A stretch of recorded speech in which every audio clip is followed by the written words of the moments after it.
Yeah, I think it's important in ministry for pastors to sort of privilege expositional preaching, because when we stand up and we get ready to preach, you got to remember God is listening. He's there. So what else would we do? Would we give the people someone else? Would we give them ourselves? Would we give them our cute ideas? No, in our preaching, we want to give people God. And in expositional preaching, that's what you do. You give them God. And it's so easy often for us to bring God down to us, but in our preaching, we want to be lifting ourselves up to God. And I think expositional preaching does that particularly well.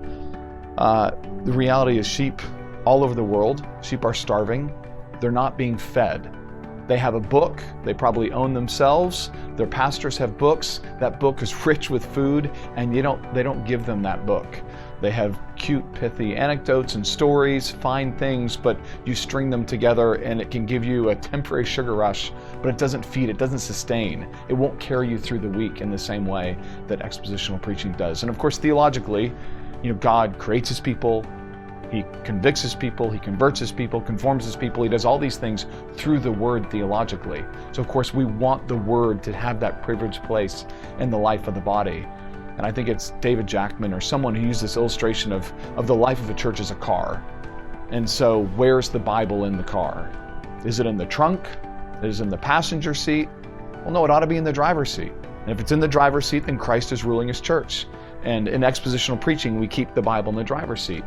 In other forms of preaching, too often it gets relegated to the passenger seat, or at worst to the trunk or the back seat, where what the people are hearing are our ideas, not God's ideas and what God would have for his people.